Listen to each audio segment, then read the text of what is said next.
시청자 여러분 안녕하십니까? 추미애 법무부 장관과 윤석열 검찰총장의 갈등이 좀처럼 잦아들 기미를 보이지 않고 있습니다. 오히려 더 커지는 양상입니다. 일련의 검찰 수사에서부터 법무부 장관의 지휘 감독권 행사에 이르기까지 많은 부분에서 충돌이 이어지고 있고 이를 바라보는 국민들의 피로감도 커지고 있습니다. 이번 주 이슈 인사이드에서는 법무부 장관과 검찰총장의 갈등이 왜 생기고 있는지, 근본적인 검찰 개혁은 무엇인지 살펴봅니다. 또 5개월 앞으로 다가온 서울 부산시장 보궐선거와 미국 대선 결과가 우리나라에 미칠 영향 등 국내외 정치권 상황을 짚어봅니다. 시민들이 직접 만들어 운영하는 태양광 발전 시설인 대구 시민 햇빛발전소 5호기가 최근 만들어졌습니다. 대기 오염의 주범인 탄소 배출을 줄이기 위한 시민 햇빛발전소의 역할을 들어보고 한 주간 의미 있었던 뉴스도 살펴봅니다.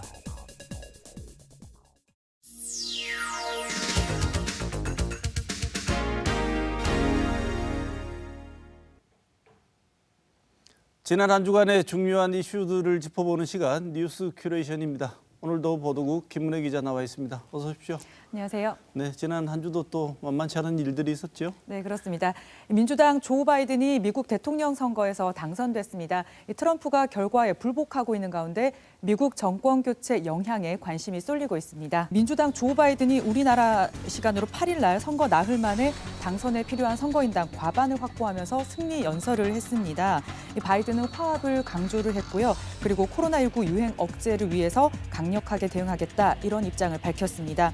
미국은 지난 1896년 이후에 패자가 먼저 승복 선언을 하면 이 승자가 당선 연설을 하는 관례가 있었는데요. 이런 전통이 이번에 깨졌습니다. 이 트럼프 대통령이 결과에 불복하고 있어서 아직 끝난 건 아닙니다.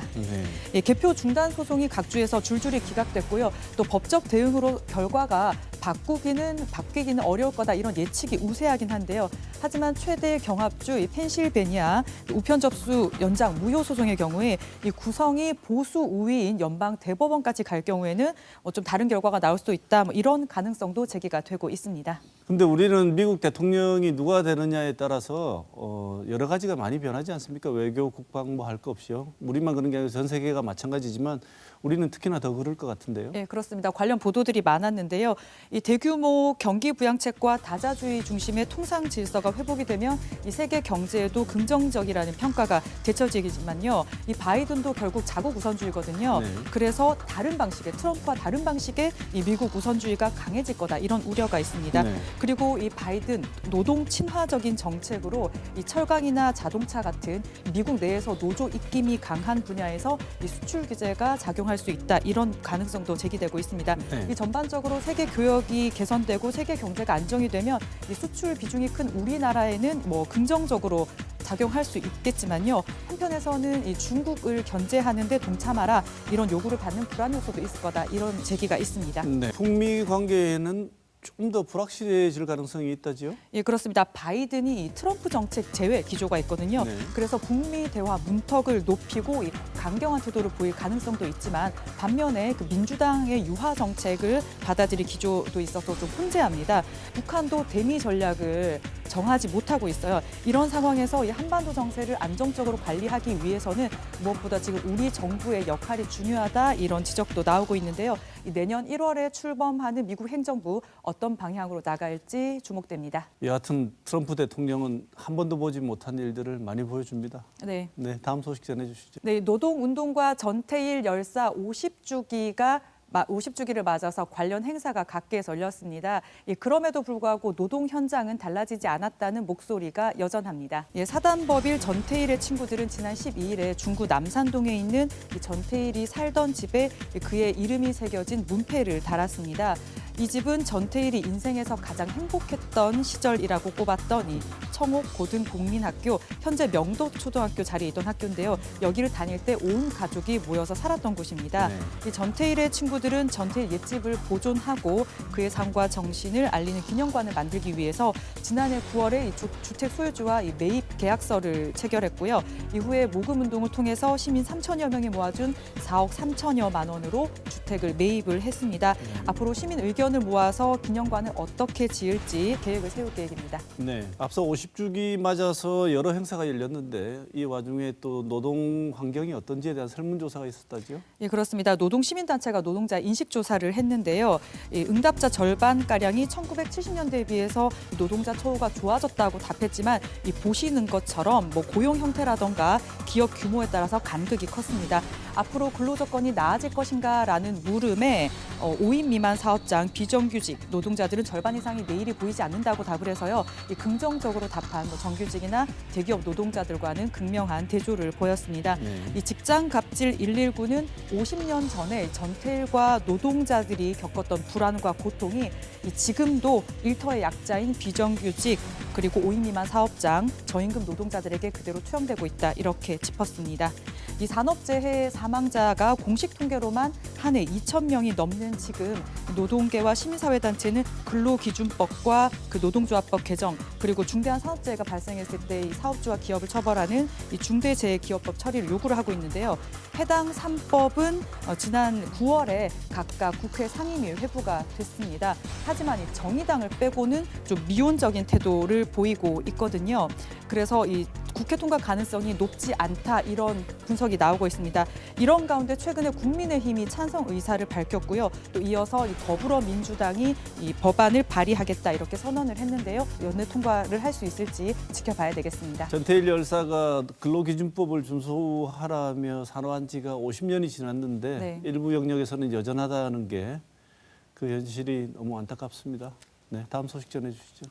네, 이 전동 퀵보드 사고가 급증하는 가운데 한 달 뒤부터는 관련 규제가 대폭 완화되면서 우려가 커지고 있습니다. 전동 킥보드 등 개인형 이동 장치에 자전거 도로 통행을 허용하는 내용을 담은 도로교통법 개정안이 지난 5월에 20대 국회 마지막 본회의에서 통과가 돼서 다음 달 10일부터 시행이 됩니다. 이 개정안은 원동기 면허가 없어도 자전거 도로에서 전동 킥보드를 운전할 수 있도록 허용하고 있는데요.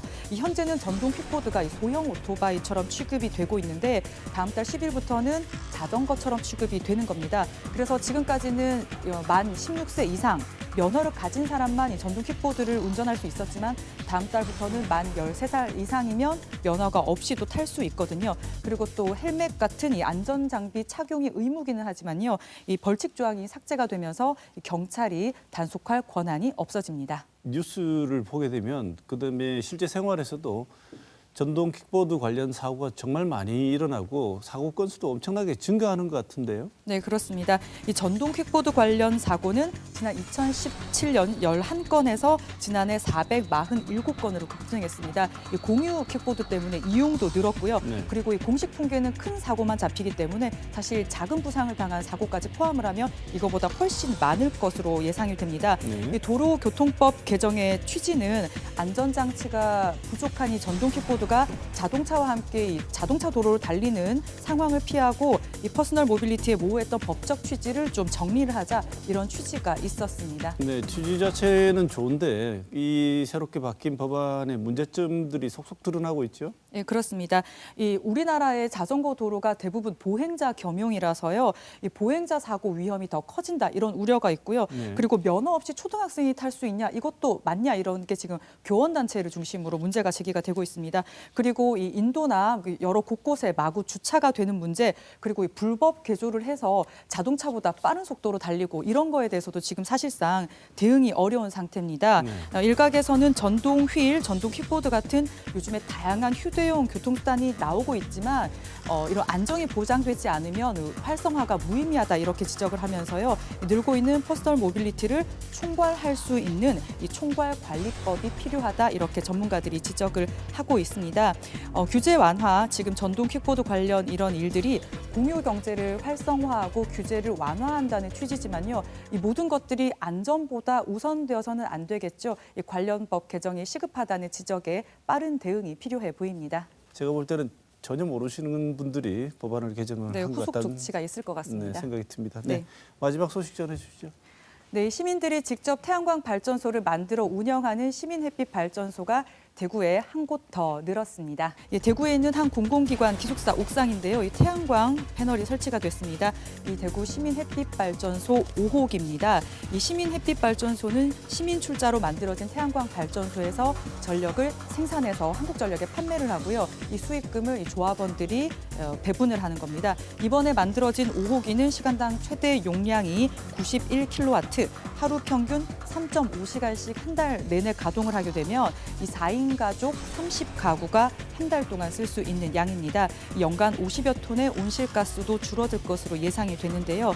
이 전국 최초로 지난 2009년에 수성모세 1호기가 그리고 2012년에는 대학생들이 출자를 한 그 발전소가 지산 하수 처리장에 만들어졌었습니다. 미세먼지나 대기 오염에 대한 우려 그리고 기후 변화에 대응하기 위해서 이 탄소 배출을 줄이려는 노력이 곳곳에서 이어지고 있는데요. 이런 흐름에 맞춰서 시민들이 재생 가능한 에너지를 생산하는 사업이 주목을 받고 있습니다. 지금까지 이번 주 주목할 만한 뉴스 짚어봤습니다.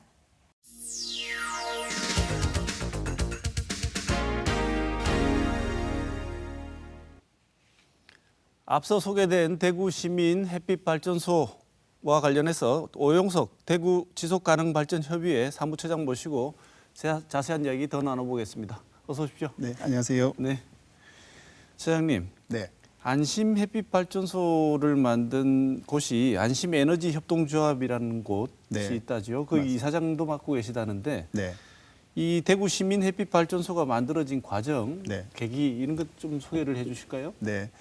2000년대, 1900년대, 1990년 후반기부터 네. 에너지 절약 운동을 시민단체들이 중점적으로 진행을 해왔었습니다. 네. 2002년에 신재생에너지법이 개정이 되면서 시민들이 전력을 생산해서 팔 수 있는 근거가 마련이 되었습니다. 그래서 시민들이 단순히 에너지 절약만 하는 것이 아니라 시민들 스스로 재생가능 에너지를 생산하고 판매할 수 있는 운동을 해보자 해서 2006년부터 본격적으로 그런 활동이 시작이 되었습니다. 네. 그래서 2008년도에 대구 시민 햇빛발전소 1호기가 준공이 되었고 네. 이어서 2012년, 2014년도에 각각 2호기, 3, 4호기가 준공이 되었습니다.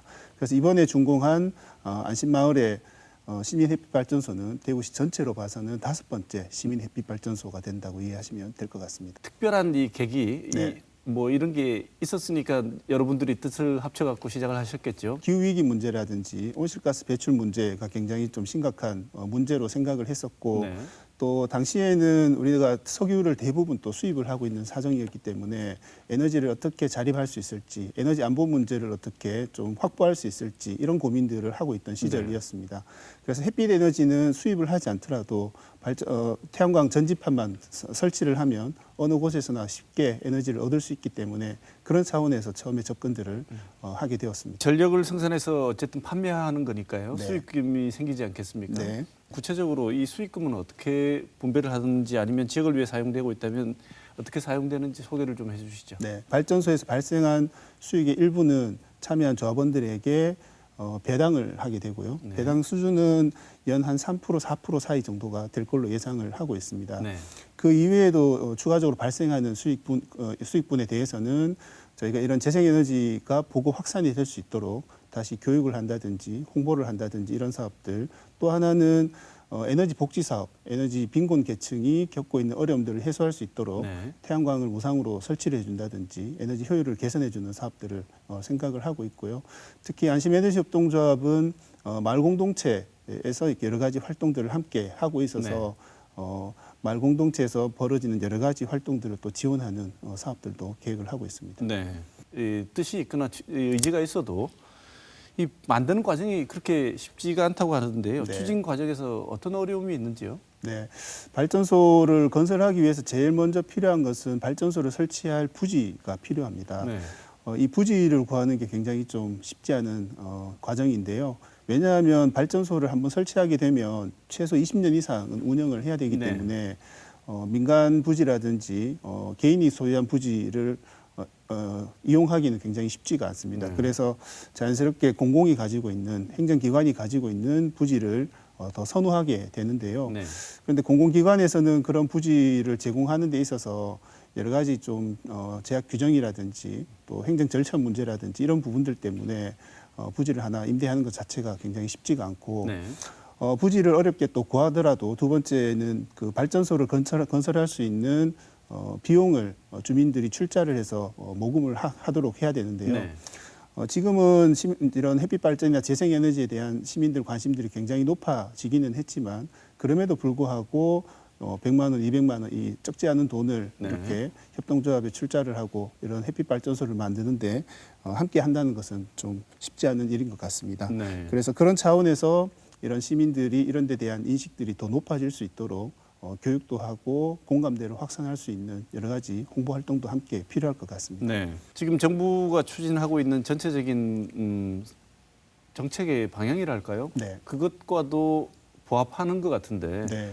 오히려 관이 주도해서라도 민에게 이런 사업을 하도록 추동을 해야 되는데 네. 협조가 그렇게 썩 잘 되고 있는 것 같지는 않군요. 네, 뭐 에너지 담당 부서에서는 굉장히 적극적으로 협조하고 이렇게 협력을 하고 있는 상황인데 또 이런 부지를 임대하는 것은 꼭 이제 재산을 관리하는 부서들은 또 다 네. 별도로 있어서 네.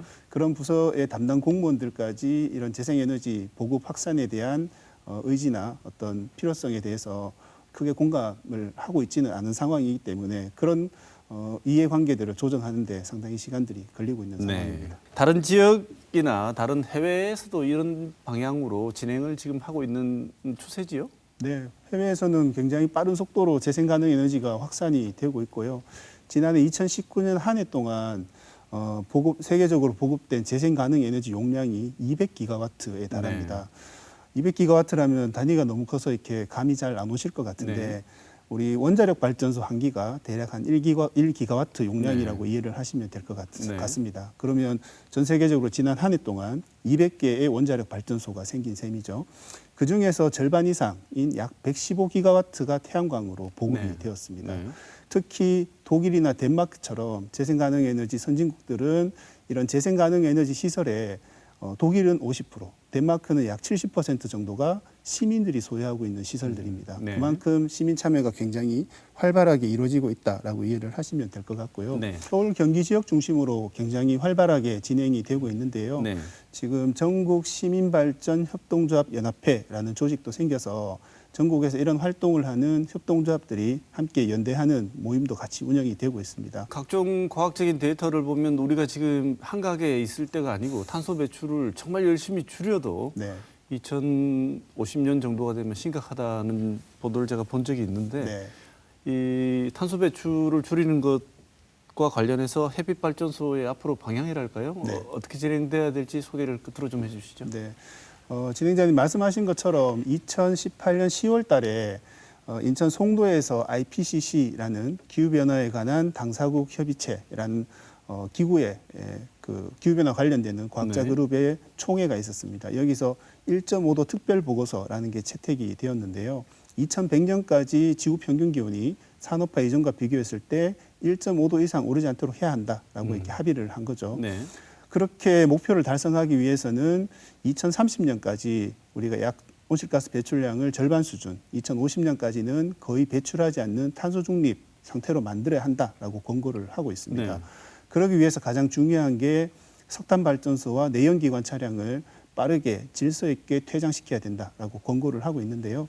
우리나라는 석탄 발전소 비중이 40% 이상을 차지를 하고 있습니다. 네. 그래서 2030년, 2050년까지 어떻게 이 부분을 빠르게 재생가능 에너지로 전환할 것인가라는 것이 굉장히 중요한 과제다라는 생각이 들고요. 최근에 대구시장님도 그렇고 문재인 대통령께서도 2050년까지 탄소 중립을 실현하겠다라고 선언을 하셨는데요. 이를 실천하기 위해서 가장 중요한 것이 이런 재생가능 에너지를 어떻게 빠르게 보급 확산을 할 것인가라는 것입니다. 그래서 정부에서도 3020이라는 계획을 통해서 2030년까지 재생에너지 비중을 20%까지 높이겠다라고 발표를 했는데요. 사실은 OECD 평균이 지금 25% 정도거든요. 네. 그래서 그 목표도 아마 더 상향 조정되어야 될 것 같다는 생각을 하고 있고 그렇게 빠르게 이런 시민 햇빛 발전소 재생에너지 보급이 확산이 되려면 주민들이 이런 부분들을 필요하다고 생각하고 공감하고 참여하는 이런 시민 햇빛 발전소가 훨씬 더 중요한 역할과 기능을 해야 할 거라고 생각합니다. 네. 지금까지 대구 시민 햇빛 발전소와 관련해서 오용석 대구 지속가능발전협의회 사무처장 모시고 오늘 정말 좋은 얘기 나눴습니다. 고맙습니다. 네, 고맙습니다.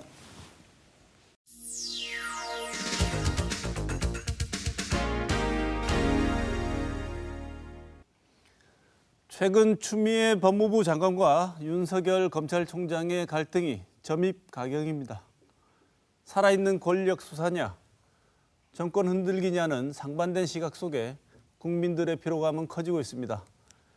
근본적인 검찰 개혁을 위해서 필요한 과제는 무엇인지, 또 5개월 앞으로 다가온 서울 부산시장 보궐선거와 미국 대선 결과가 우리나라에 미칠 영향 등 최근 이슈가 되고 있는 정치 상황을 짚어보겠습니다. 먼저 오늘 나와주신 두 분 패널 소개하겠습니다. 강우진 경북대 정치외교학과 교수 나오셨습니다. 어서 네, 안녕하세요. 김수민 시사평론가 나오셨습니다. 어서 오십시오. 반갑습니다. 네, 지금 모두에도 짚어보겠다고 한 말씀 세 개를 말씀드렸는데 정치적인 문제들이 사실 하나하나가 정말 많은 토론을 해볼 만큼 굉장히 중요한 문제라고 생각이 듭니다. 그래서 오늘 이것에 대한 깊이 있는 토론보다는 쟁점이 무엇인지, 왜 이러고 있는지를 속도감 있게 한번 짚어보도록 하겠습니다. 먼저 추미애 법무부 장관하고 윤석열 검찰총장의 갈등 문제를 한번 살펴보겠습니다. 최근 보면 정말 모두에 제가 말씀드렸지만 점입가경이다 이런 말이 정말 딱 맞는 만큼 하루가 멀다 하고 계속 싸우는 얘기들이 뉴스 지면을 장식하고 있는데요. 이 둘의 갈등이 언제부터 시작을 했고 그리고 이 둘의 싸움이 정말 이 두 사람 사이의 문제가 아니라 다른 본질적인 무언가를 함축하고 있는 것이 있다면 무엇일까를 한번 생각을 해봐야 할 것 같습니다. 먼저 강 교수님, 이 둘의 전쟁이 언제부터 시작된 겁니까? 사실 이 법무부와 검찰의 이제 갈등은 문 대통령이 윤석열 검찰총장을 임명한 이후에 검찰 개혁의 상징이라고 평가받던 조국 전 수석을 법무부 장관에 임명하면서부터 시작됐다고 생각을 합니다. 네. 문 대통령이 스스로 밝히신 것처럼 환상적인 조합을 기대했는데 사실은 약간 환상에 그친 상황이 됐죠. 네. 그래서 시대적인 과제라고 하는 그런 검찰 개혁을 추진하려고 하는 법무부와 이에 뭐 여러 가지 형태로 저항하려고 하는 그런 검찰 간의 갈등, 검경 갈등이 본질이라고 생각을 하고요.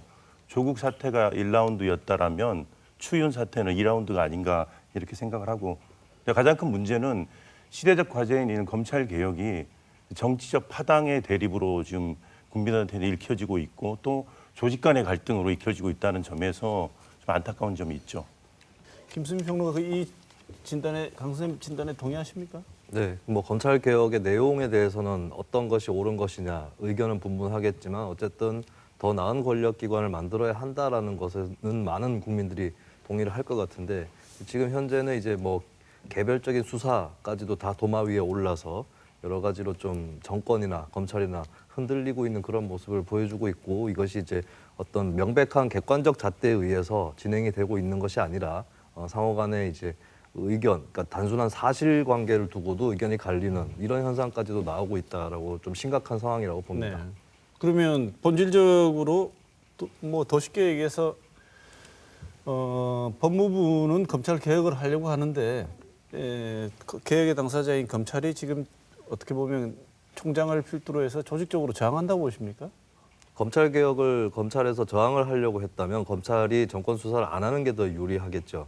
어떻게 보면. 왜냐하면 현 정권 초기만 해도 정권의 입장이 뭐였냐면은 잘하고 있는 특수수사는 검찰이 계속하게 해주겠다였습니다. 네. 여기서 금이 가기 시작한 게 이제 정권에 대한 수사가 시작이 되면서부터인데, 그런 의미에서 사실 검찰 개혁의 주요 과제들은 국회에서 입법을 하는 과제들이고 몇 가지 뭐 공수처라든지 검경수사권 조정 이런 것들은 이미 작년에 조국 전 장관이 되기 전에 국회 패스트트랙에 올랐던 거기 때문에 네.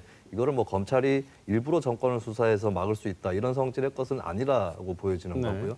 현재 나타나고 있는 갈등의 이제 핵심 배경은 과거에는 이제 법무부하고 검찰이 한 몸이었습니다. 그러다 네. 보니까 이제 검찰에서 여러 가지로 조직이 되어 있는 요구를 법무부 장관이 그냥 갖고 가서 이제 관철을 하면 양쪽 간에 그냥 서로 좋게 끝나는 그런 시스템이었는데, 네. 이제 법무부의 탈검찰화가 진행이 되면서 이제 법무부에서 검찰에 대한 어떤 민주적 통제라는 명목으로 통제를 가하는데, 문제는 이제 검찰 입장에서는 수사를 하고 있는 것까지 방해를 하고 있다라고 하는 부분이고, 여기에 빠져 있는 게 하나가 있는 게 법무부의 탈검찰화라고 하는 목적 자체는 올바릅니다.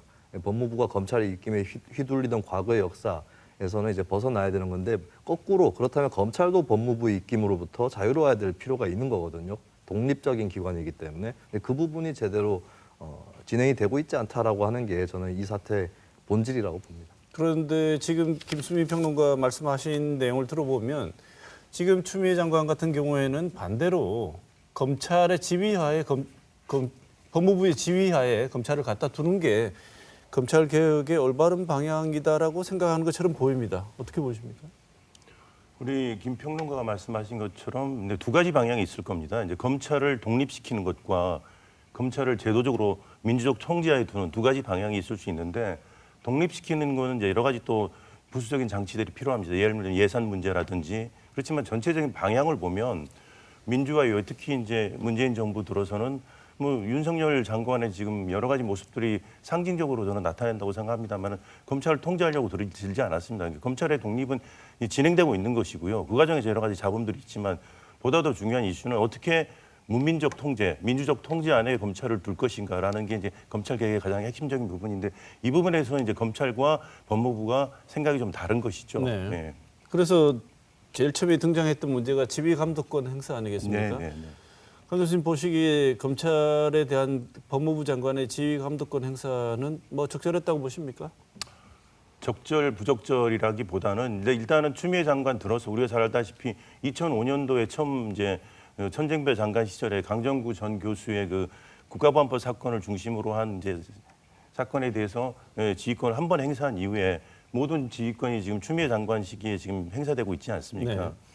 이제 사실은 뭐 우리가 잘 알다시피 법에 따르면 이건 완전히 합법적인 것이죠. 좀 그런데 이제 문제는 지금 이 개혁 국면에서 추미애 장관의 언행 그리고 제도적인 그런 행보 자체가 전부 다 정치적인 행보를 얽히고 있기 때문에 이것이 가지는 정치적 함인데 시대적 과제를 위해서 이제 임명이 되지 않았습니까? 우리 추미애 장관 같은 경우는. 근데 이제 여러 가지 개인적 이슈를 포함해서 이런 이슈의 처리 과정에서 이게 정치적 논쟁에 휘말림으로써 결국은 당파적 대립으로 귀결됐고 그 국정 동력을 오히려 약화시키는 쪽으로 가고 있다는 점에서 좀 안타까운 점이라고 말씀드릴 수 있을 것 같습니다. 네.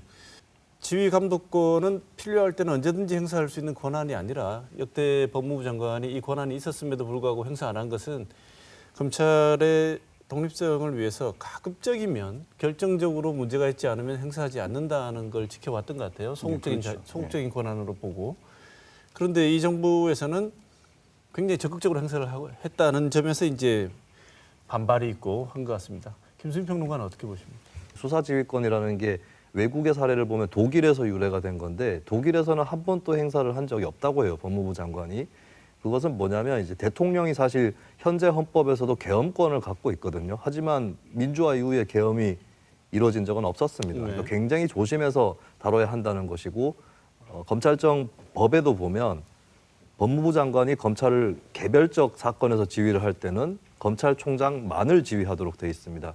물론 검찰총장이 모든 검찰청 직원들을 통솔을 할 수 있기 때문에 어떤 사건이든 다 개입할 수 있겠지만 그렇지만 그 구절이 들어가 있는 이유는 절제해서 행사하라는 것이거든요. 근데 과연 최근에 행사했던 추미애 법무부 장관 지휘권이 정말 불가피하게 어쩔 수 없는 여건에서 행사된 것이었는가 이 문제에 대해서는 좀 의문들이 있다. 특히 그중에 한 가지가 검언유착 의혹에 대한 것이었는데 결과적으로 그 녹취록까지 다 공개가 됐지만 검언유착은 드러나지 않았었거든요. 너무 섣부르게 그러니까 한 번 행사를 해버리면 법무부 장관이 나중에 진짜로 행사를 해야 될 때 행사하기 더 어렵게 됩니다. 네. 이런 것들을 비춰봤을 때는 좀 앞서 나간 지휘권 행사였다 이렇게 평가를 해봅니다. 네. 저도 우리 평론가님 말씀에 전체적으로 동의를 하지만 또 이제 맥락적인 부분을 좀 살펴볼 필요는 있다고 생각을 합니다. 네. 사실 윤석열 검찰총장이 최근 조사에 의하면 물론 조사에 좀 문제가 있었지만 여야 통틀어서 대권 후보 1위에 오르는 또 기염을 토하지 않았습니까? 네. 아주 이례적이고 비정상적인 상황인데요.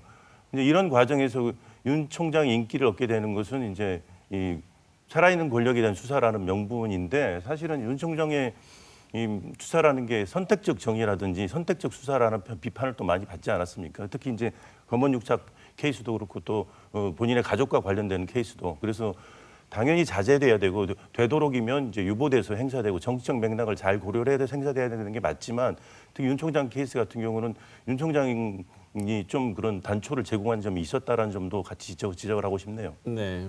어떻게 보면 특수활동비라는 것도 한 라운드가 끝난 것 같으면 또 새로 카드를 하나 들고 나와서 또 재점화가 되고 하는데 특수활동비 논란은 어떻게 보십니까, 강 교수님?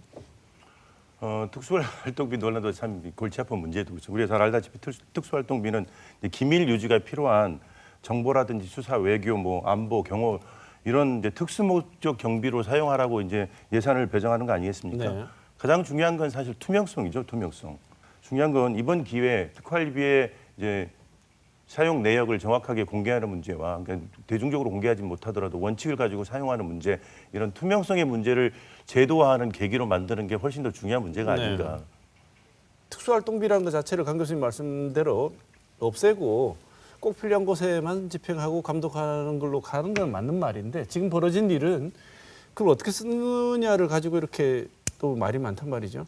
근데 이게 문제의 시발점이 됐을 때 나왔던 얘기들이 아닌 것으로 드러났거든요. 그러니까 구체적으로 치면은 뭐 서울중앙지검 같은 경우는 사실 아시는 분들은 아시겠지만 이성윤 지검장이 지금 자리에 앉아 있는데 윤석열 총장하고는 갈등 관계고 추미애 장관 쪽하고는 그렇지 않은 뭐 그런 관계인데 서울중앙지검 쪽에는 안 준다더라 특수활동비를. 근데 줬던 것으로 드러났습니다. 네. 최소 월 5천만 원, 평균 8천만 원을 준 것으로 드러났고 오히려 다른 직원보다 훨씬 많이 준 것으로 드러났거든요. 거꾸로 서울중앙지검 내부에서 제대로 배분이 안 되더라라고 하는 얘기까지 나오고 있는 상황인데 이게 추미애 장관이 제대로 확인을 해보지 않고 섣불리 움직인 감이 분명히 있다라고 하는 거고 또 거꾸로 법무부 특활비도 이번에 문제가 되지 않았습니까? 물론 추 장관은 나는 쓰지 않았다라고 했는데 사실 이렇게 되면 또 불똥이 튀는 게 조국 전 장관이나 박상기 전 장관한테 튀는 겁니다. 나는 안 썼다라고 했기 때문에 예년과 달리라는 전제가 있는 것이고 네. 그러면 이제 그 장관들도 입장을 밝혀야 되고 조금씩 불려 나오는 그런 상황이 된 건데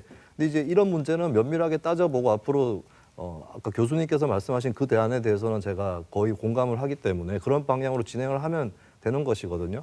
근데 지금까지 제가 궁금한 것은 그러면 지금까지 법무부는 뭘 했느냐? 법무부가 최근에 이제 검찰에 대해서 많이 하고 있는데 특수활동비 이런 것들은 아주 기본적으로 뭐 특별히 문제가 없다 할지라도 한번 점검해보자.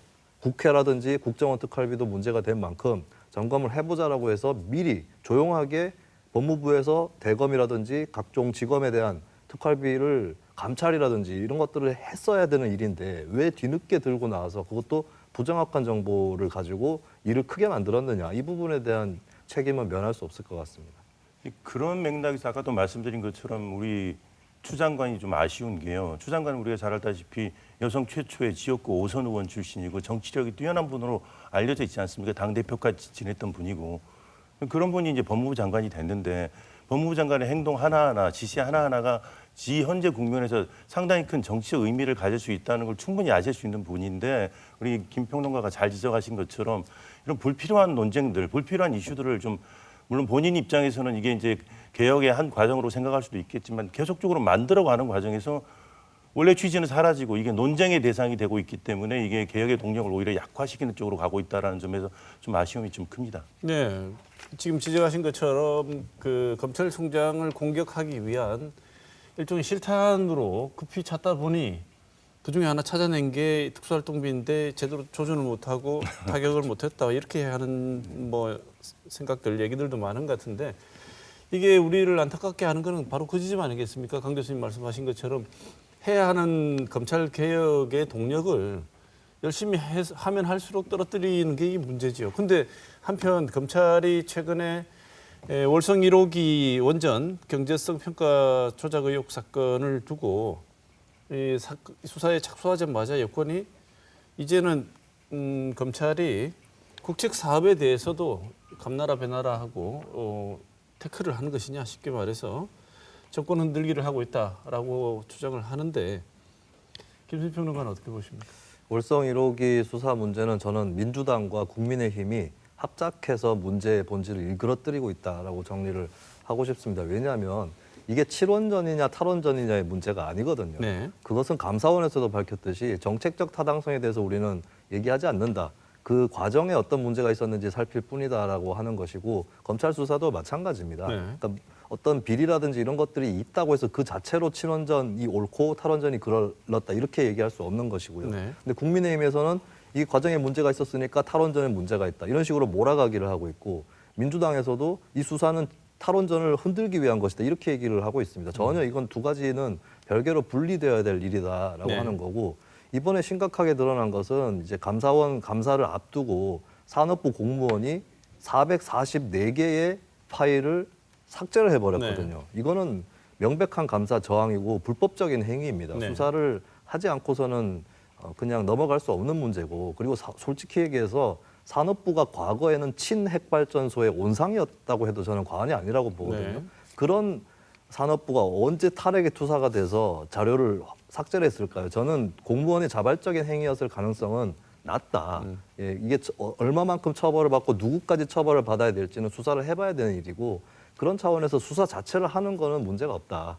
예, 이렇게 보는 것이 맞을 것 같습니다. 강 교수님 이 건을 어떻게 보십니까? 구체적인 부분은 우리 김 평론가가 잘 지적을 하셨고요. 조금 저는 좀 근본적인 문제를 좀 고민하고 싶은데 이 감사원의 이제 위상입니다. 사실은 그렇죠. 네. 우리가 잘 알다시피 감사원이라는 게 사실 독립기관이 돼야 되는데 지금은 대통령 직속기관이 있지 않습니까? 네. 그러니까 사실은 친정부 인사를 많이 임명을 해왔습니다. 그동안. 그런 면에서 보면 사실은 윤석열 총장도 그렇지만 우리 최 감사원장 케이스를 본다면 이 정부가 가장 중요한 그런 포지션에 대해서 정파적 인사를 하지는 않았다라는 걸 우리가 역설적으로 알 수가 있고요. 크게 보아서는 그래서 개혁 과정에서 나타나는 좀 이렇게 우리가 시행착오 같은 형태로 이해를 해야 되는데 잘 지적하신 것처럼 정부 여당의 좀 태도인 것 같아요. 사실은 이제 감사 내용 자체도 경제성만 평가를 했다는 거지 이제 전체적인 정당성 여부를 평가하지 않았다는 거 아니겠습니까? 네. 그리고 이제 이 감사 평가 과정에서도 물론 개인적인 여러 가지 이슈들이 있었어요. 그건 이제 논외로 하더라도 또 이 결과는 또 2017년 서울지방법원의 평가하고 또 배치되게 해석할 수 있는 부분도 있고, 근데 이 문제에 대해서 자꾸 이걸 무슨 정파적인 감사라든지 감사원장 개인의 문제, 이걸 사실 정파적 도구로 자꾸 사용하려고 하는데 이 문제가 더 복잡해지지 않았나 이런 좀 아쉬움이 좀 있습니다. 그래서 사실은 차제에 우리가 이제 감사원을 어떻게 계획할 것이냐 이게 사실 문재인 정부의 국가기관 개혁하고도 관련이 되는 문제이기 때문에 그래서 조금 더 온전의 그런 독립기관으로 만들 수 있는 계기로 오히려 이 문제를 좀 더 발전시키는 게 더 바람직하지 않을까 이런 생각을 좀 해봤습니다. 네. 수사 자체를 하는 것 자체는 수사를 할 만한 사안이라고 보십니까? 지금 잘 지적하신 것처럼 사실은 파일 삭제 부분은 간단한 문제가 아니죠. 그리고 네. 우리가 독립성을 인정한다라고 하는 것은 그 기관의 수장이 또 우리 절차적인 정당성을 거쳐서 어떤 판단을 내렸다면 그 자체를 일단 인정해줘야 됩니다. 그렇죠? 네. 그리고 그게 만약에 문제가 있다면 이후에 다른 방식을 통해서 평가를 해야 되겠죠. 네. 네. 경위에 어떻든 자고 나면 하여튼 두 분이 이제 싸우시는 거죠. 그것도 말에 총리가 점잖게 좀 있으라고 경고를 줬음에도 불구하고 둘 다 전혀 개의치 않고 하루가 또 다른 전선을 계속 불태우고 있는데 이런 상황이 될 정도면 국민들 생각하시기에는 도대체 임명권자인 대통령은 뭘 하고 있나. 지금쯤이면 개입을 해서 총리가 말해도 안 들으면 임명권자가 정리를 해야지 이런 불만을 쏟아내시는 것 같은데 김수민 평론가 어떻게 보십니까? 정세균 총리가 추미애 장관, 윤석열 총장 양쪽을 다 나무라는 그런 발언을 했는데 사실 정세균 총리가 해야 될 일은 그게 아니고 그런 생각을 갖고 계신다면 대통령한테 건의를 해서 이 문제를 정리해달라고 하는 게 맞겠죠. 물론 뭐 우리가 알지 못하는 사이에 그렇게 했을 수는 있겠습니다만 어쨌든 법무부 장관에 대한 지휘는 누가 하느냐? 대통령이 하는 거 아니겠습니까? 네. 근데 왜 이렇게까지 사태를 방치하고 있는가? 마치 지금 뭐 법무부총리 정도라고 해야 될까요? 그러니까 이 소관은 추미애 장관이 너무 전적으로 다 하고 있는 것 같습니다. 그리고 추미애 장관 혼자의 문제가 아니라 법사위를 중심으로 한 민주당 의원들이 또 있는 것인데 네. 대통령이 결국에 민주당의 대표자도 대통령이고 정부의 대표자도 대통령입니다. 대통령이 정리를 해줘야 되는 문제고 뭐 한간에서는 뭐 경질을 해라, 한쪽을 경질을 하든 둘 다 경질을 하든 이렇게 해라라고 하는데 뭐 인적으로 교체하는 거 이상으로 중요한 거는 사람을 그대로 앉혀놓고도 교통정리를 할 수 있는 부분이거든요. 물론 지금까지의 전개를 보면 그것이 가능할까 회의감은 있겠지만 그럼 지금까지 대통령은 왜 이렇게 손을 떼고 있었느냐 이 부분도 굉장히 궁금하고 그리고 현 정부가 민정수석실을 운영하는 기조 태도가 갑자기 좀 바뀐 것 같아요. 과거에는 이제 조국 전 수석 때는 굉장히 이제 전면에 앞에 나서는 이런 모습들을 보여줬는데 김조원 수석을 기점으로 현 수석까지 해서 지금 도대체 법무부 장관과 검찰총장 간의 갈등을 어떻게 조율하고 해결하고 있는지 민정수석실이 실종된 듯한 그런 네. 모습을 또 보여주고 있는 것도 대통령이 책임져야 될 몫이라고 봅니다. 네. 강 교수님 어떻게 보십니까? 총리를 포함한 이 정부의 역할이라는 게 사실 코디네이션, 조정이거든요. 네. 근데 이 조정이라는 차원에서 본다면 이 검찰총장과 법무부의 갈등 부분을 조정하는 데 실패했고 문재인 대통령 같은 경우는 리더십 스타일도 좀 관련이 있는 것 같아요. 문 대통령 같은 경우는 이제 법조인 출신이고 절차적 정당성을 아주 강조하는 네. 그런 스타일이기 때문에 이 상황에서 대통령이 직접 개입해서 이 문제를 정리했을 경우에 검찰총장의 독립, 정치적 독립, 임기 보장이라는 또 문재인 정부의 또 다른 또 그런 강조점이 이제 흐려질 가능성도 있기 때문에 네. 개입하기를 좀 꺼려하시는 것 같아요. 근데 사실은 좀 저는 문 대통령이 이 상황에서는 좀 정치력을 발휘하셔야 된다고 생각합니다. 최소한 총리한테 지시를 해서 이 문제를 정확하게 정리를 하도록 만들 때는 국민들 입장에서 볼 때는 이게 아까도 말씀드린 것처럼 개혁까지는 관 것이 없고 정부 부처 간 싸움으로 인식을 하고 있기 때문에 국정 동력에 큰 저해 요인이 되고 있다라고 평가할 수 있을 것 같습니다. 네. 정말 복잡하기가 이럴 데가 없는데 짧게 검찰의 중립성과 민주적인 통제라는 이 부분 오늘 어떻게 해결해야 될까요? 이 굉장히 복잡한 문제지만 두 분의 견해를 짧게 듣고 다음 오선 문제로 한번 넘어가 보겠습니다. 지금 저는 검찰 일선에서의 반발이 굉장히 심각하다고 보는 것이 잘 보면 이 검찰 중에서 뭐 부패 혐의를 받고 있는 검사들이라든지 이쪽이 저항을 하고 있는 게 아닙니다. 대표적으로 대전에서 얼마 전에 글을 검찰 내부 전산망에 올렸던 이복현 검사의 경우는 삼성바이오로직스 사건을 굉장히 치밀하고 맹렬하게 수사를 했던 적폐 수사의 대가라고 볼 수 있는 그런 검사인데 굉장히 반발을 하고 있거든요. 법무부에 대해서 그러니까 상의도 하지 않고 검찰 직원을 빼서 법무부로 데려갔다라고 하는 거에 반발을 하고 있습니다. 그러니까 이게 이제 전반적으로 전체 그림이 검찰 개혁에서 필요하다라고 하는 게 일견 보면 이제 법무부를 검찰이 입김해서 자유롭게 만드는 현재까지의 작업들은 올바르지만 거꾸로 이제 한편으로 검찰의 독립성을 보장해주지 않는 것이 결합되면 결국에 법무부의 독재가 돼버리는 그런 상황이거든요.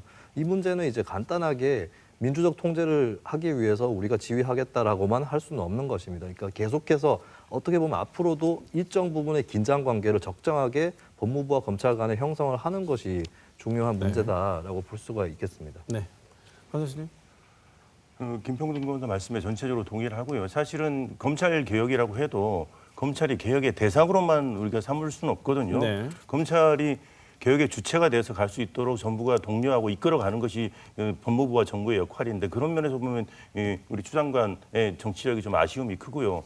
앞으로도 마찬가지입니다. 전체적인 긴 시야에서 본다면 이게 사실 우리가 개혁의 과정에서 겪어야 될 시행착오로 볼 수 있지만 앞으로 이런 저항이 커진다면 그 개혁의 동력 그리고 명분도 퇴색될 가능성이 있기 때문에 이 부분에 대해서 이제 검찰의 좀 동참을 이끌어낼 수 있는 정치력이 좀 아쉬운 시점이라고 얘기를 할 수가 있겠고요. 네. 크게 보아서는 검경 수사권 조정, 뭐 수사권 기소권의 분리는 잘 이제 되고 있고요. 그다음에 검찰의 탈정치화 부분인데 이 부분도 마찬가지입니다. 이 부분도 결국은 어떻게 검찰을 이끌어낼 것인가가 정부의 역할이라고 생각합니다. 예. 네.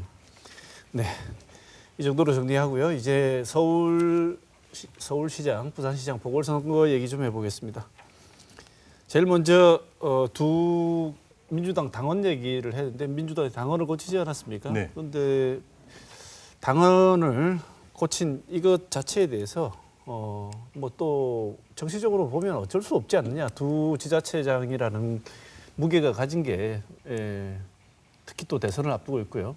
불가피했다 이렇게 뭐 항변할 수도 있을 텐데 전체적으로 민주당의 당헌 개정부터 이렇게까지밖에 할 수 없는 민주당의 입장 이런 것에 대해서 평가를 어떻게 하시는지요? 김수민 평론가부터 말씀 주시죠. 두 가지 차원을 좀 봐야 될 것 같은데 첫 번째는 당원 당규 개정 과정입니다. 그러니까 그 본인들 잘못으로 생겨난 보궐선거에는 후보를 공천하지 않겠다라고 하는 게 원래 당원의 내용이었었는데 이거를 차라리 그냥 삭제를 하든지 그게 아니라 뭐 어떤 경우에는 당원들의 의사를 물어보고 공천을 할 수도 있다 이런 식으로 예외 조항을 넣어놨거든요. 그러면서 당원 총투표를 또 실시를 했는데 당원 총투표 투표율이 25% 정도 수준입니다. 이것은 그 당원 당규에도 3분의 1은 넘어야 된다 이렇게 또 나와 있습니다. 네. 근데 그러니까 또 하는 말이 이것은 그냥 조사를 해본 것에 불과하다라는 게 민주당의 변명인데 그렇게 친다면 차라리 책임을 지고 민주당의 그 대의원이라든지 전국위원, 중앙위원들이 당원을 아예 그냥 개정을 해놓고 나중에 뭐 총투표를 다시 실시를 하든지 이렇게 했어야 되는데 이 과정에서 이렇게 스텝이 꼬여버린 것은 본인들도 굉장히 생각이 좀 복잡하다. 이것의 방증이 아닌가 생각이 들고요. 두 번째 차원은 이겁니다. 애초부터 그런 당원을 만든 게 잘못되었다라고 봅니다. 저는 뭐 선거에서 자신들이 잘못이 좀 있다고 해서 후보를 공천하지 않는다. 이거를 당원 당규로 못 박아놓는 것 자체가 굉장히 탈정치적이고 정치 혐오적인 방식이었다. 그게 과거에 민주당이 지금보다 훨씬 지지율이 낮을 때 국민들한테 잘 보이려고 넣어둔 환심을 살려고 넣어둔 포퓰리즘적 조항이었다는 겁니다. 네. 그러니까 어떻게 보면 민주당이 최근에 하는 얘기가 맞을 수 있어요. 오히려 후보를 내서 국민들의 심판을 받아보는 것이 더 올바른 방향이다. 이것이 오히려 정치의 전공법이라고 할 수 있는 거죠. 근데 네. 과거에 무리하게 그것이 마치 정치 혁신인 것처럼 무공천 방침을 당원에 넣어둔 것 자체가 잘못되었다. 이거를 좀 지적을 하고 싶습니다. 네. 강 교수님, 김수미 평론가에 따르면 바꾸기 전에 당헌이 정당 정치의 근간을 어떻게 보면 다소간 부정하는 무책임한 포퓰리즘적 당헌이었는데 그 당시에는 굉장히 칭찬받았던 얘기들 아니겠습니까? 사실은 그러니까 우리나라 정치가 국민들 사이에 존재하고 있는 정치적 불신에 편승하는 그런 흐름들이 너무 많습니다. 예를 들면 국회의원 숫자를 200명으로 줄여야 된다든지 비례대표 없애야 된다든지 일시적으로 국민들이 환호할 수 있겠죠. 그렇지만 장기적으로 자해적인 정치 발전에 도움이 안 되는 그런 이제 흐름들이 좀 있는데 이제 평론가께서 잘 지적하신 것처럼 그때는 이제 나름대로 고심 끝에 그 당원을 만들었겠지만 사실 당원은 좀 문제가 있는 당원이었고요. 이번에 개정 과정에서 좀 절차적인 잡음이 있었던 건 사실입니다. 그런데 그럼에도 불구하고 사실상 불가피한 선택이 아니었나 이런 생각을 하고요. 저는 이제 김평론가께서 잘 절차적인 부분을 지적하셨으니까 좀 다른 맥락에서 보면 이제 오거돈 전 시장 케이스하고는 이제 박원순 시장 케이스는 우리가 같이 볼 수는 없습니다만 어쨌든 오거돈 시장 케이스도 있었고 박원순 시장 케이스는 사실 부천저 송고문 사건의 이제 변호인이었던 분이잖아요. 우리나라 사실 여성운동의 또 상징적이었던 네. 분이고 이 두 가지 사태가 가지는 정치적 의미가 크거든요. 그래서 네. 이 과정에서 국민들한테 과연 민주당이 페미니스트 대통령을 자침했던 그런 문재인 대통령 그리고 사실은 문재인 정부가 노력을 하지 않았습니까? 30% 여성 그 내각을 채우기 위해서 노력하고 여러 가지 면에서 많은 노력을 하고 있음에도 불구하고 이 두 사건이 가지는 정치적 무게에 대해서 과연 얼마나 국민들한테 진정으로 좀 반성하는 모습을 보이고 제도적인 당내에서라도 제도적인 좀 개선책을 보여줬는가라는 부분에서 절차적인 자본보다 훨씬 더 좀 아쉬운 점이 좀 있다 이런 생각이 좀 듭니다. 제대로 된 사과를 하고 진행을 하지 못한 측면이 있다. 예, 예. 그런 측면에서 보자면 앞으로 부산시장, 서울시장 후보는 어떤 사람이 나와야 된다고 보십니까? 이제 일부 이 두 가지 사건의 원인 때문에 여성 후보를 또 얘기를 하는데 네. 저는 이제 여성 후보를 내는 게 당연히 좋다고 생각합니다. 그 이유가 중요하다고 생각해요. 이 사건이 있었기 때문에 여성 후보로 가야 된다는 건 사실 너무나 이건 자기적인 것이고요. 네. 그거보다는 지금 이제 부산 같은 경우는 여러 가지도 많은 이슈들이 있습니다. 그런데 이제 이거 대표적으로 지금 공학 문제로 또 이 문제를 돌파하려고 하는 또 시도도 있는 것 같은데 이런 식의 좀 공학적인 방식은 저는 바람직하지 않다고 생각하고요.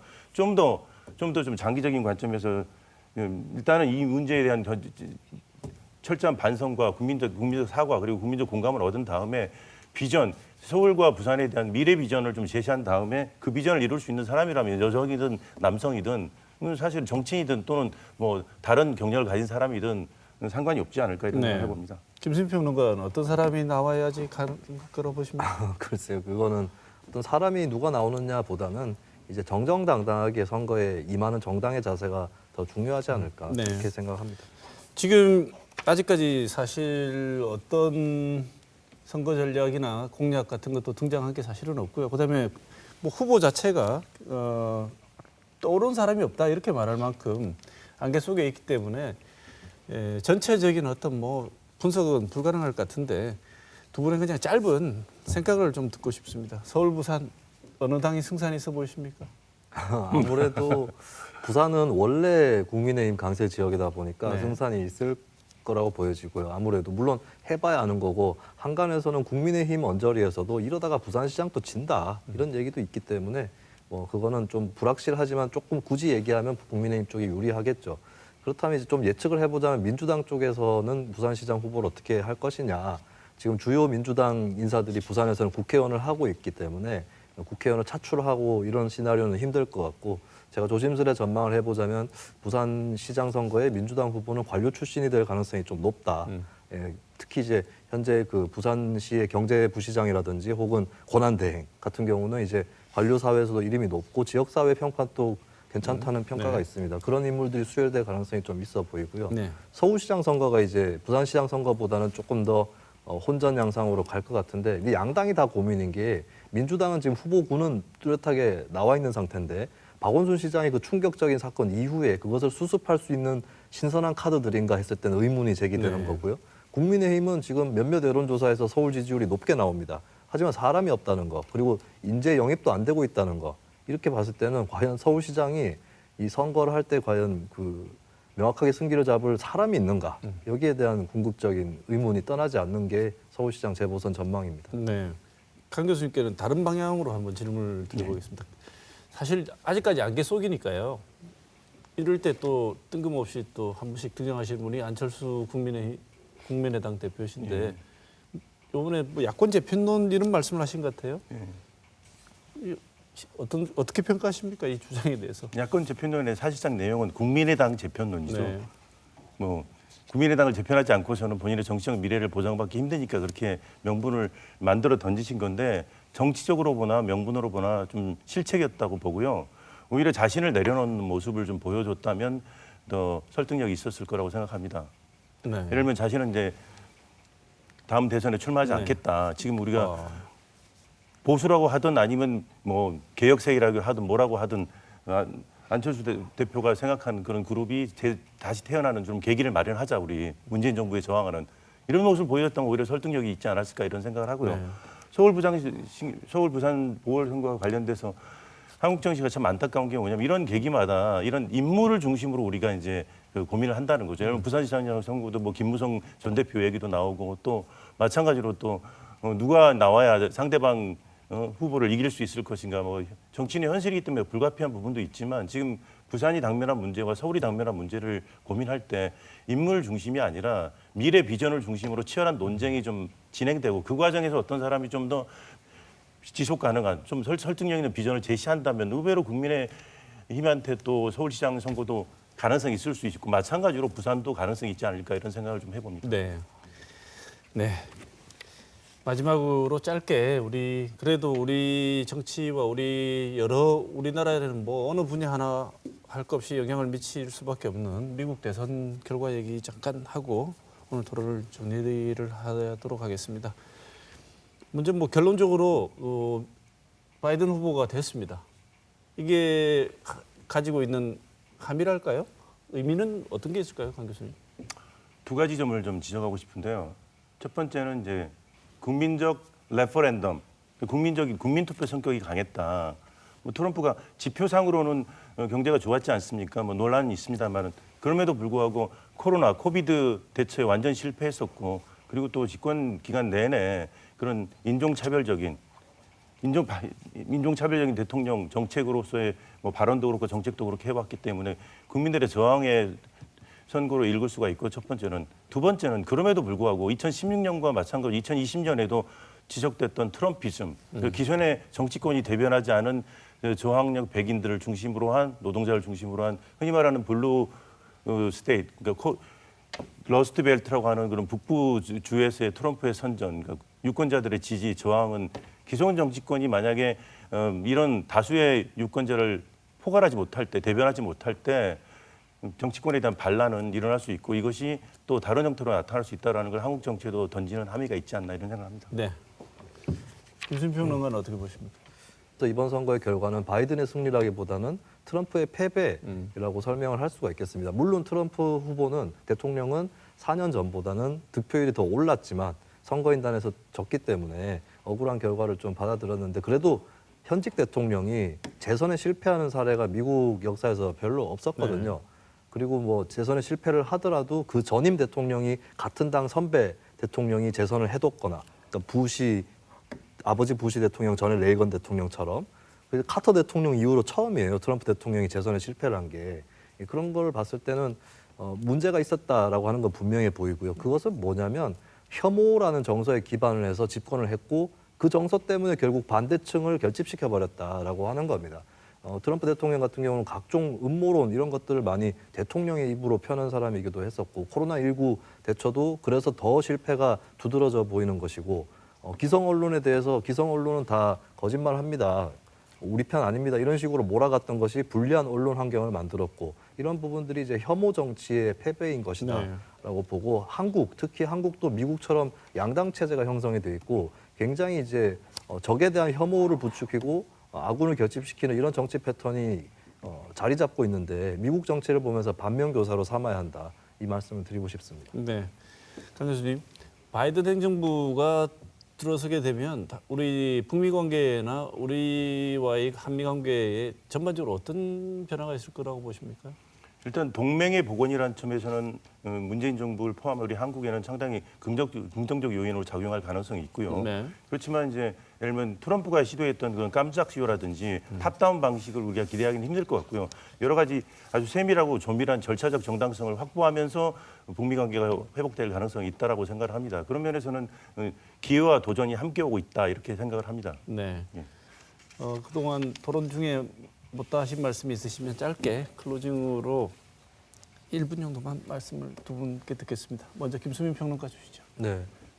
아까도 말씀을 드렸지만 미국 대통령이 재선에 실패하는 건 굉장히 이례적인 현상인데 어떻게 보면 그 경직되어 보였던 미국 정치에도 변화가 찾아오고 있다. 그러니까 바이든이라고 하는 후보를 뛰어넘은 그보다 더 큰 변화가 찾아오고 있다라고 하는 점입니다. 그걸 봤을 때 이것은 이제 국제적인 흐름이다라고 볼 수 있을 것이고 문제는 한국 정치가 여기에 제대로 대비되어 있고 또 다른 어떤 도전을 할 수 있는 채비가 되어 있는지 이 부분이 좀 의문스럽다는 생각이 듭니다. 과거에 계속 기대해 왔었던 그러니까 상대 정당의 인기가 떨어지는 반사이득을 주워 담으려고 하는 정치라든지 그리고 내가 힘이 있을 때 좀 상대를 제압해 두고 내가 없어질 때는 이제 탄압받는 사람처럼 포장한다든지 이런 부분들이 이제 아직까지 한국 정치의 구태로 남아 있다고 보여지고 이 구태는 근데 저는 오래 가지 못할 것이다. 만약에 그것을 그대로 유지한다면 또 다른 장 외의 어떤 도전이라든지 이런 것들에 직면할 수 있다라는 것을 현재 정치를 하시는 분들이 좀 유념을 하셔야 될 것 같습니다. 네. 강 교수님. 네. 미국도 마찬가지고 한국도 마찬가지고 전 세계적으로 유럽도 마찬가지고 민주주의의 사실을 도전 위기의 시대에 저희가 살고 있습니다. 대표적으로 이제 민주주의가 당파적 대립의 도구로 전락할 때 어떻게 민주주의가 후퇴할 수 있는지를 미국 정치가 잘 보여줬다고 생각을 하고요. 그런 면에서 한국 정치에 던지는 메시지가 좀 크다라고 생각합니다. 김평론가도 말씀하신 것처럼 그렇기 때문에 좀 더 우리가 좀 긴 시야에서 민주주의가 어떻게 한국의 시대적 과제를 잘 만들어갈 것인가를 좀 고민하는 그런 역사적 계기가 됐으면 좋겠다는 생각을 하고요. 생전 처음 보는 일들이 요즘 많이 있습니다. 검찰총장과 법무부 장관이 날을 세워서 싸우고 선거가 끝났는데 승복하지 않고 버티고 있는 미국 대통령도 처음입니다. 이런 거 처음 보는 거 말고 BTS처럼 세계를 제패하는 처음 한국 그룹 이런 거 보고 싶습니다.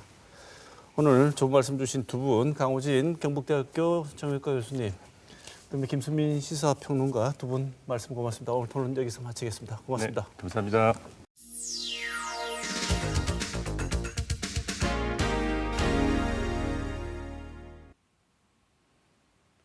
안녕히 다녀오세요. 잘 갔다 올게. 우리가 늘 하는 인사말입니다. 이 인사말이 매일 직장으로 향하는 누군가에게는 다짐이 될 수도 있습니다. 늘 죽음의 위협을 마주하며 일해야 하는 노동자들에게는 말입니다. 하루 평균 5명의 노동자가 작업장에서 죽어가고 있습니다. 이런 죽음에 대해 벌금 몇백만 원 내는 것이 처벌의 전부인 현실입니다. 그동안 중대재해에 대한 처벌을 강화하자는 법안이 국회에 제출되었지만 논의도 없이 폐기되었습니다. 국회의원들은 기업 활동의 위축을 주장하는 기업들의 눈치를 본다고 합니다.